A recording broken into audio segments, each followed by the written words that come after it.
This is the land where the legends meet the sea, जहां भगवान श्री राम अपनी वानर सेना को लेकर समुंदर के उस पार देख रहे थे लंका की तरफ।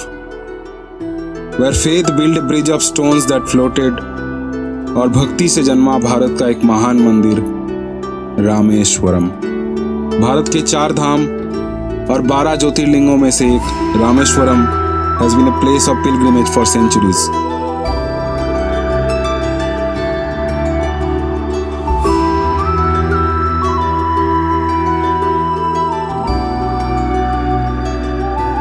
But it is also a land of contrast, an engineering marvel in the Pamban Bridge that connects Pamban Island from the Indian mainland, and a ghost town Dhanushkodi, which was erased overnight during the 1964 tsunami. So join me as we journey through this history, mythology and faith, जो आज भी अपने साथ लेकर चल रही है श्री राम की लंका यात्रा की महान गाथा। Welcome to another episode of spice route diaries. ये जर्नी स्टार्ट होती है रामेश्वरम की गेटवे पंबन ब्रिज से, जब जीपीएस में दिखता है कि मेनलैंड को छोड़कर एक सीधी लाइन पंबन आइलैंड की तरफ बढ़ रही है। ऑलरेडी समुद्र स्टार्ट हो चुका है, हम ऑलमोस्ट पंबन पहुंच ही गए हैं। अभी कुछ ही देर में पंबन ब्रिज स्टार्ट हो जाएगा। समुद्र की सतह से करीब 12.5 मीटर की ऊंचाई में बनी पंबन ब्रिज इंडिया की पहली रेलवे सी ब्रिज है, जो मेनलैंड में मंडपम स्टेशन को आइलैंड की पंबन स्टेशन से जोड़ती है। इस इंजीनियरिंग मार्वल को बनने में करीब 3 साल लगे और 24 फरवरी 1914 को इसको पब्लिक यूज के लिए शुरू किया गया। और हम लोग जिस ब्रिज से गुजर रहे थे उस अन्ना इंदिरा गांधी रोड ब्रिज को 1988 में बनाया गया और रास्ते खोल दिए गए रामेश्वरम में आने वाले हजारों लोगों के लिए। वो एक भसर हो गई थी कि यहाँ पे आज एक प्रोटेस्ट चल रहा है रामेश्वरम में, तो हम लोग बीच में उसी के लिए फंसे हुए थे। और फिर पुलिस आके हमको बताया कि मंदिर जाने के लिए एक दूसरा रूट है, वो अंदर से था, मतलब प्रॉपर रोड तो नहीं बोल सकता हूँ मैं उसको, हाँ, बट किसी तरह से भसर से निकल तो गए। पार्किंग इधर राइट।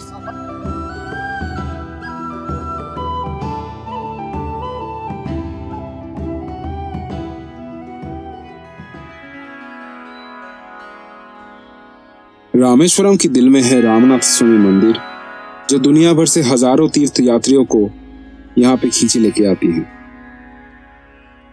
ये वही स्थान है जहाँ लंका से विजय के बाद प्रभु श्री राम ने भगवान शिव की पूजा की और एक शिवलिंग का स्थापित किया था। ये कथा है कि राम जी ने ये मंदिर का निर्माण किया था अपने लंका पे विजय पाने से पहले। यहाँ पे उन्होंने शिव जी की आराधना की थी, तो इसीलिए रामेश्वरम यहाँ पे बोलते हैं रामनाथ स्वामी मंदिर। ये भारत के 12 ज्योतिर्लिंगों में से एक है। इसके टोटल 4 गेट हैं। अभी जो गेट आप देख रहे हैं सामने, ये वेस्ट गेट का एंट्री है। इस मंदिर के चारों ओर फैली विशाल गलियाएं, जिनकी लंबाई लगभग 1200 मीटर की है, पूरे एशिया में सबसे लंबी मंदिर कॉरिडोर कही जाती है।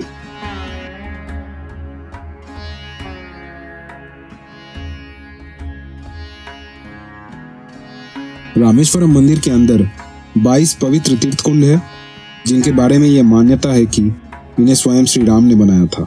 टोटल रामेश्वरम में 64 कुंड है और 64 कुंड का ही निर्माण राम जी ने खुद अपने वाहन चला के किया था। सभी भक्त रामेश्वरम मंदिर में हर जल कुंड की स्नान करते हैं, क्योंकि हर कुंड की अपनी अलग अलग शुद्धि शक्ति मानी जाती है। कहते हैं कि इन 22 कुंडों में स्नान कर लेने से जीवन के सारे पाप धुल जाते हैं और आपकी आत्मा पवित्र हो जाती है। तो अगर आप सोच रहे हैं कि कुंभ स्नान में तो नहीं जा पाया, अपने पाप तो नहीं धो पाया, तो आप रामेश्वरम में भी आ सकते हैं और यहाँ पे आके आप इस कुंड का स्नान का आनंद और सौभाग्य दोनों एक साथ ले सकते हैं। ये बिल्डिंग देखिए, ये है हमारे पूर्व राष्ट्रपति श्री एपीजे अब्दुल कलाम की स्कूल बिल्डिंग। यहाँ से वो पढ़ाई किए थे।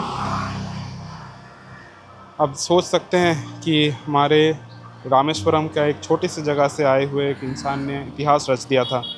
मिसाइल मैन ऑफ इंडिया बने, फिर भारत के पूर्व राष्ट्रपति और विजनरी लीडर। तो रामायण में हम लोग ने देखा जब भगवान श्री राम समुंदर पार करके लंका पहुंचना चाहते थे, तब उनके वानर सेना ने समुंदर पर पत्थर का पुल बनाया, जिसको आज पूरी दुनिया राम सेतु के नाम से जानती है। वानर सेना के नल और नील, इन्होंने एक एक करके पत्थर जोड़ के रामेश्वरम से श्रीलंका तक पत्थर का राम सेतु बनाया था। राम सेतु भारत के रामेश्वरम से लेकर श्रीलंका के मन्नार आइलैंड तक लगभग 30 किलोमीटर लंबा एक सैंड बैरेज है।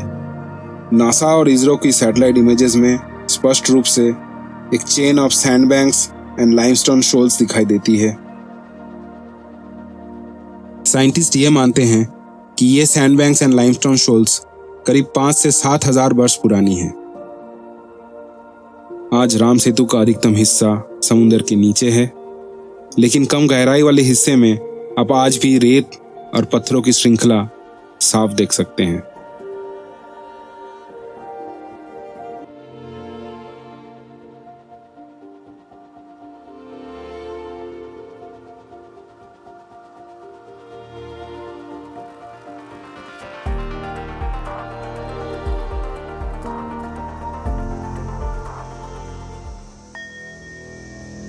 रामेश्वरम से आगे बढ़ते ही 20 किलोमीटर पे आती है धनुषकोडी। 1964 से पहले ये प्रॉपर फ्लरिश टाउनशिप हुआ करती थी, जिसके अंदर चर्च, स्कूल, अस्पताल, पोस्ट ऑफिस, रेलवे स्टेशन और एक कस्टम्स ऑफिस भी थी। लेकिन 22 दिसंबर 1964 की रात की सुनामी की एक लहर ने इस पूरे शहर को तहस नहस कर दिया। लगभग 1800 लोगों की मौत हो गई और इस शहर को अनफिट फॉर लिविंग घोषित कर दिया गया। आज हम लोग जहां पे खड़े हैं, इसके खंडर उसी दिन की गवाही देती है।